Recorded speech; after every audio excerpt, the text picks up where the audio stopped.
باش نصنع فيلم حاجة تعجبني مش نورمال، أم أخي بفازة إنك تقعد تعاود في نفس الأغلاط وأنت ماكش فايق بها. للي ما في بالوش أنا توا عامل فيلم عندي عام التالي، ورغم اللي كنت فخور بيه وبالنتيجة متاعه خاطره كان أول فيلم في حياتي، إلا إنه غلطت فيه برشا وحاجة عادية باش نجم نتعلم. اليوم باش نحكي لكم على أبرز الأغلاط اللي غلطتهم في الفيلم، مش على خاطر باش نشكي ونبكي، أما باش العباد تتعلم من التجربة متاعي وما ترتكبش نفس الأغلاط اللي أنا غلطها. نتعلموا من بعضنا، هذيك هي. وأكبر غلطة فيها باش نخليها لكم لآخر الفيديو، دونك كملوا الفيديو للآخر. أول غلطة عملتها اللي أنا ركزت مع اللومير وركزت مع الألوان وركزت مع الكاميرا وبعثت الصوت على أساس إني في المونتاج تو نتصرف. هذه بالرسمي أكبر كذبة كذبتها على روحي، على خاطر وقت اللي جينا للبوست برود وبدا المونتاج وبدا الضرب الصحيح اكتشفنا اللي شطر الصوت اللي عملناه موفيز، واضطرينا باش نلوجوا على شطر الصوت من اليوتيوب كيما صوت الجارية متاع الطفلة وحاجة هذوكم، وفما أصوات زادة تعاودوا تسجلوا، وهذه حاجة تنجم تقول مكلفة. فما غلطة أخرى زادة كنت باش نعملها، كان ما جاش معايا عبد بروفيسيونيل، واللي هي كنت من فرحتي إني باش نعمل أول فيلم في حياتي زاد مطول من غير حتى بريباراسيون، من غير ما نعمل لا ديكوباج تكنيك لا نعمل ستوري بورد، من غير ما نعمل حتى شيء. يدي اكثر شيء من روبيراج، ما باش نثبت في البلايص اللي انا باش نصور فيها شنو باش نعمل وكل ما عندي عليهم حتى فكره، على اساس باش نمشي وقت التورناج وباش نتصرف.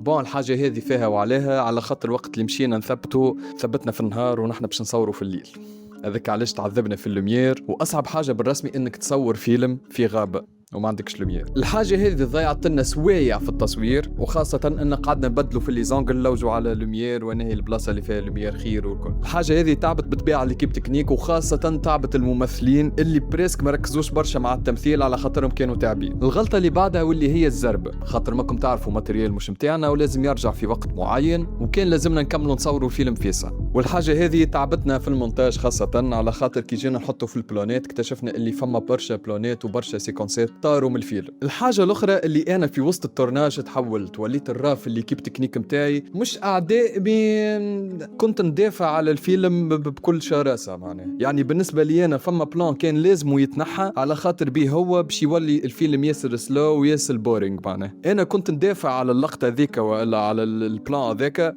إنه باش يقعد، على خاطر هذيك فكرتي ما لازمش تتمس. هذا الحق فكرة فيها وعلات ونحكيو فيها في فيديو واحد إن شاء الله. أكبر غلطة عملتها واللي هي فوالا معناش سكريبت، دونك تلازينا في البوست برود ان نلوجوا بالبيست في الصون وبالراش في الفيديوهات باش نجموا نطلعوا اناهي اللي تابعه اناهي ونعملوا سينكرونيزاسيون بتاعنا، وهذه بالرسمي ضيعت لنا برشا وقت في البوست برود وعذبتنا سورتو. واكيد برشا زاد اغلاط اخرين ما نجمش نحكيهم لكم الكل تو في فيديو واحد، على خاطر ديجا الدنيا سخونه وانا لهنا تبليت بالعرق معناه. والفيديو هذا سورتو للعباد اللي قال لك شنيا زيد كاميرا مشيت تصور في غابه عملت لنا فيلم لا. نحب نقول لك راه اي فيديو اي ثانيه اي حاجه راهي ثم برشا تعب، مش كان البروجي نتاعي لاي بروجي قاعد تشوف فيه في الدنيا مهما كان يعجبك ولا ما يعجبكش. وكان عجبك الفيديو اعملوا لايك، كما عجبكم مش عملوا لايك وسبسكرايب للشين وبارتاجيو الفيديو مع اصحابكم، وان شاء الله مكملين في الشين يوتيوب وفي الفيديوهات الطويله. برجولي توحشت اليوتيوب والله.